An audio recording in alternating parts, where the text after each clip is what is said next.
Futuros servidores do município de Bragança, aqui é Valnei Oliveira, advogado e professor, instrumento de aprovação e classificação na sua vida. Vamos começar aqui uma empreitada justamente de dicas sobre a lei número... Qual é a lei, professor? Lei número 3.570 de 2002, que essa lei trata justamente do regime jurídico de vocês, futuros servidores do município de Bragança, tá? Eu quero já lhe convidar de antemão a fazer parte dos futuros servidores do município de Bragança. Eu tenho uma lista de transmissão gratuita de dicas, em que eu dou dica desta legislação e também a dica lá da lei orgânica do município de Bragança. Então, você não pode perder tempo, me chame logo aqui no WhatsApp, 91, vou colocar aqui 91 98230 9873. Estarei lhe incluindo na lista de transmissão gratuita para o concurso de Bragança. Já lhe oriento também a me seguir no Instagram, que por lá eu vou lá atualizando, né, as aulas que eu tenho, as dicas que eu tenho, os materiais que eu tenho. E também não vai demorar, eu acho que já deve estar postado na plataforma do meu site, uma lista de questões sobre o RJU do município de Bragança, aí do estado do Pará, e também sobre a lei orgânica do município de Bragança, tá? Não perca essa oportunidade. Sem mais delongas, vamos iniciar.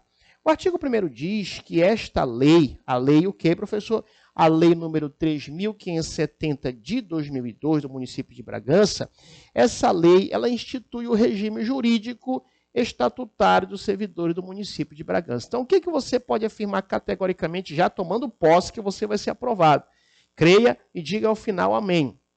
Você vai ser aprovado, será nomeado, tomará posse, entrará em exercício, passará pelo estágio probatório e alcançará sua tão sonhada estabilidade. Quem crê, diga o quê? Amém. Muito bem. Então, olha só.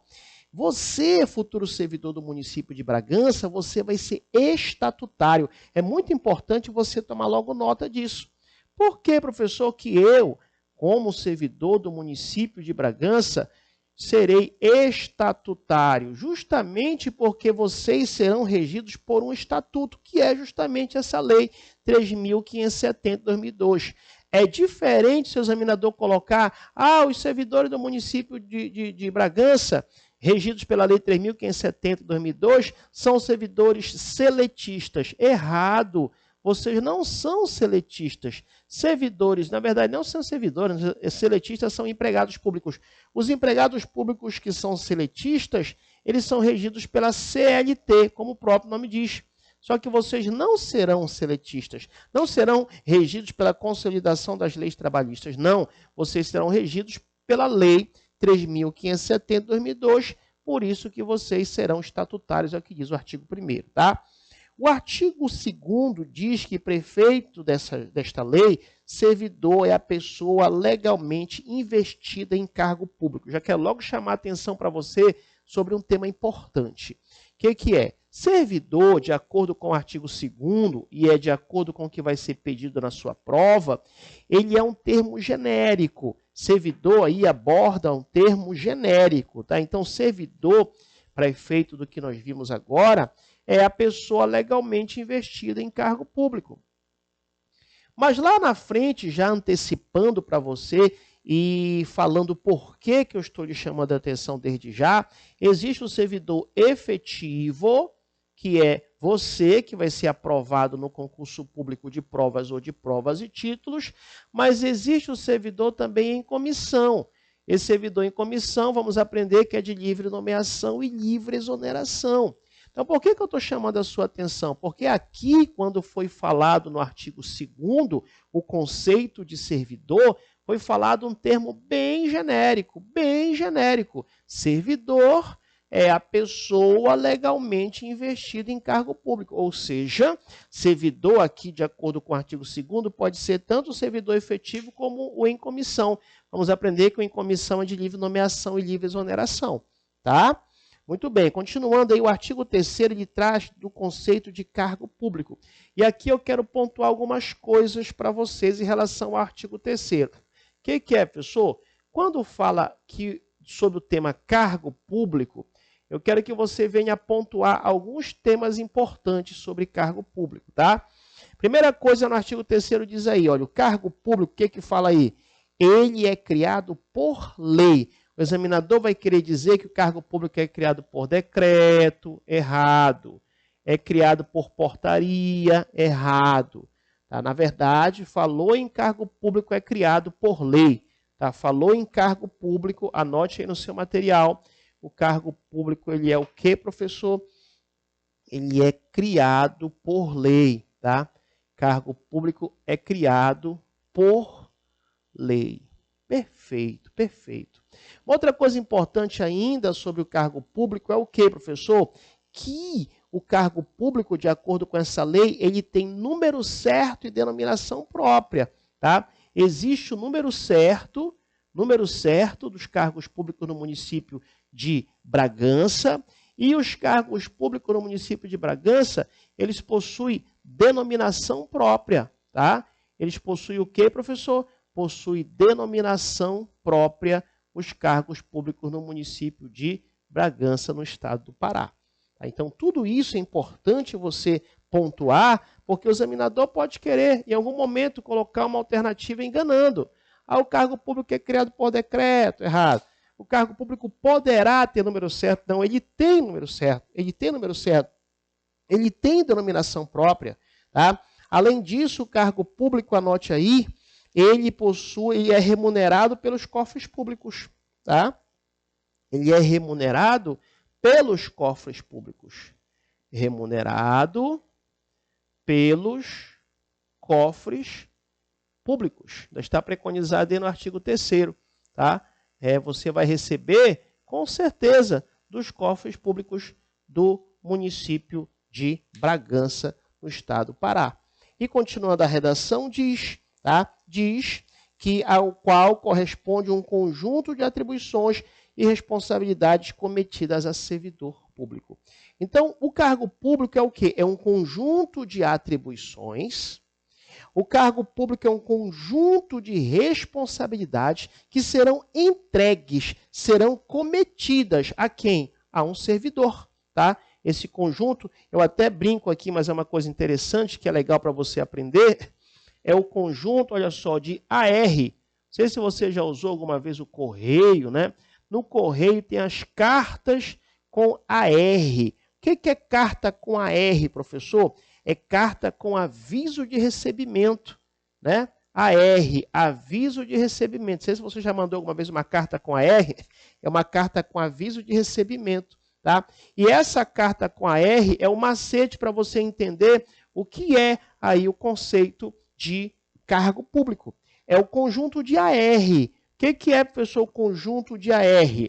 É o conjunto de atribuições. É o conjunto de atribuições. É um conjunto de quê, professor R? De responsabilidades.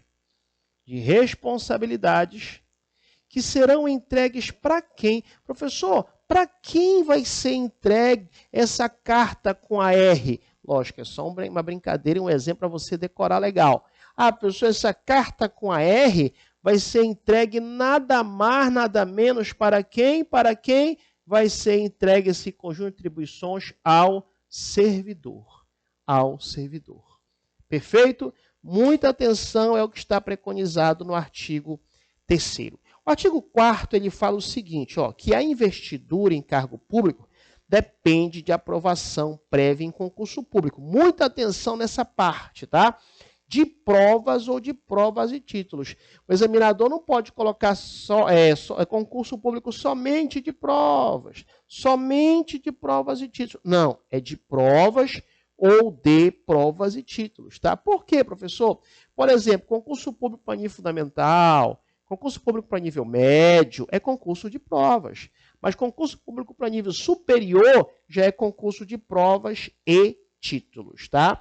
Ressalvadas as nomeações aí, como nós falamos, para cargo em comissão. Porque os cargos em comissão que nós falamos aqui, Os cargos em comissão, que nós falamos aqui, ele é de livre nomeação e livre o quê? Livre exoneração, tá? Esses cargos em comissão aqui, ele é de livre nomeação e livre o quê, professor? E livre exoneração, tá? Livre nomeação e livre exoneração. Assim é os cargos em comissão. Perfeito? Tranquilos? Não esqueça que eu lhe aguardo na minha lista de transmissão gratuita. Por lá eu vou falar o resto da lei, os tópicos mais importantes sobre essa lei. Por aqui também eu vou no meu Instagram e também adquira a lista de questões ali na plataforma do meu site, tá? Muito bem. O parágrafo 1º do artigo 4º diz que a investidura do magistério, olha só, marque aí, hein?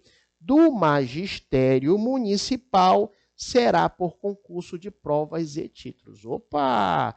Opa, muita atenção, hein? Em regra, como foi falado no artigo 4º, a investidura em cargo público depende de aprovação prévia em concurso público de provas ou de provas e títulos.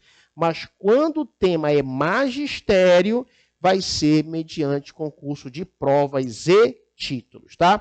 O parágrafo 2º dessa lei diz o seguinte, do artigo 4º, né? Somente poderão ser criados cargos de provimento em comissão para atender encargos de DAC. Olha só esse macete, professor, o que que é?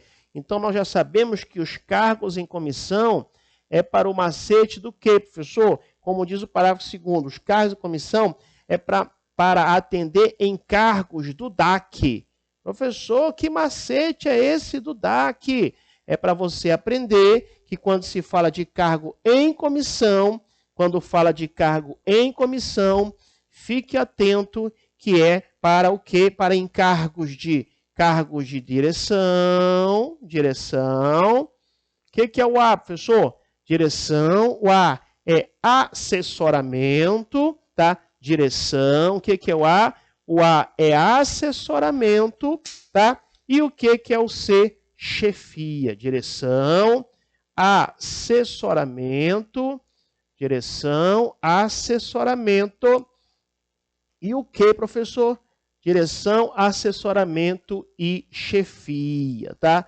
Direção, assessoramento e chefia é para estes encargos que são criados os cargos em comissão, tá? Muita atenção, muita cautela. Vamos ver que o cargo em comissão pode ser ocupado tanto por servidor efetivo como também por servidor não efetivo. Perfeito, tranquilos, tá? Bata um print aí nessa tela inicial, me marca no Instagram, estudando com o professor Valnei, sucesso no mundo todo. A foto para o print. Muito bem. Vamos apagar? Olha só, o artigo 5º ele também é importante. Por quê? Porque diz que a função gratificada é instituída por lei. A função gratificada é interessante. Vamos anotar aqui, vamos apagar aqui. Vamos falar agora do tema do artigo 5º. O tema preconizado no artigo 5º é função gratificada, tá? Não confunda cargo em comissão com função gratificada. São coisas diferentes. Agora, nesse artigo 5º, vamos falar da função gratificada. Falamos do cargo em comissão, livre nomeação, livre exoneração, né? Justamente os cargos em comissão são criados para os encargos do DAC. O que é o DAC? Direção, assessoramento, chefia. Agora, o tema do artigo 5º é justamente função gratificada, tá? O tema aqui do artigo 5º é função gratificada. O que diz o artigo 5º sobre esse tema? Função gratificada. Diz assim, ó, função gratificada é a instituída por lei, marque aí que é por lei que é instituída a função gratificada, para atender também aí a encargos de DAC. Também a função gratificada é interessante, ela também vai atender essa função gratificada aos encargos de DAC, aos encargos do DAC. Então, tanto o cargo em comissão, como a função gratificada, tanto um como o outro, vai, né, atender aos encargos de DAC. O que é DAC? Falamos anteriormente, direção. O que é o A, professor? O A é justamente aí o assessoramento, tá? Assessoramento. e o C é a chefia. E o C é a chefia. Então, realmente, fica muito parecido. Professor, como é que eu vou diferenciar, então, aí quem vai ocupar o cargo em comissão e quem vai ocupar a função gratificada? A segunda parte do artigo 5º lhe auxilia. Ó, diz aí, sendo privativa de detentor de provimento efetivo, observados os requisitos para exercício. Opa. Olha essa informação importante. A função gratificada, ela é ocupada exclusivamente, olha só, a função gratificada, ela é ocupada exclusivamente por quem, professor? Por servidor efetivo. Em outras palavras, a função gratificada é ocupada exclusivamente por servidor aprovado no concurso público de provas ou de provas e títulos. Agora ficou fácil. Agora ficou fácil diferenciarmos os cargos em comissão da função gratificada. Os cargos em comissão é de livre nomeação ou livre exoneração para os encargos do DAC, encargos de direção, assessoramento e chefia. A função gratificada também é para os encargos do DAC, mas aqui não se fala em livre nomeação e exoneração. Por quê? Porque aqui a função gratificada ela é ocupada exclusivamente por servidor efetivo, ou seja, aquele aprovado no concurso público de provas ou de provas e títulos. Fechou? O artigo 6º diz que é proibido, é vedado entregar, cometer ao servidor atribuições diferentes, diversas do seu cargo. Tá? Então, a regra é, quando você ocupar um cargo do município de Bragança, não poderão entregar para você atribuições, tá, diferentes do seu cargo. Mas existe exceção. Marque a exceção que cai em concurso, bomba em concurso. Qual é a exceção? Tá? Exceção em cargos de direção, chefia ou assessoramento e comissões legais. Tá certo? Então, mais uma vez, como regra, não vão entregar para vocês atribuições diferentes dos cargos do cargo que você vai ocupar. Fique tranquilo em relação a isso. A não ser o DAC. O que é o DAC? Cargo de direção, assessoramento e chefia e também comissões legais. Tá? O parágrafo único diz que a chefia imediata responderá civil e administrativamente pela omissão ou contribuição para consecução da cabeça do artigo 6º. Tá? Muita atenção, muita cautela. O examinador ele vai colocar no parágrafo único: a chefia imediata responderá civil, penal e administrativamente. Não, veja bem, penal não, até porque não pode estabelecer sanções penais aqui baseado no RJU. Mas aqui diz que a chefia imediata responderá civil e administrativamente pela omissão ou pela contribuição para que justamente aconteça o que está no artigo 6º, que entregar para um servidor uma atribuição que não é do seu cargo. Perfeito? Vamos finalizar aqui essa dica para não ficar tão completa, tão lotada, e logo depois continuaremos. Não esqueça de me seguir na minha lista de transmissão gratuita de dicas do WhatsApp, no Instagram também, e visite o site para acompanhar a lista de questões sobre esse material, elaboradas por mim, mas baseadas em questões de concurso público. Aqui, Valnei Oliveira, advogado e professor, instrumento de aprovação e classificação na sua vida. Aí você, futuro servidor do município de Bragança, do estado do Pará. Um abraço e até o nosso próximo encontro.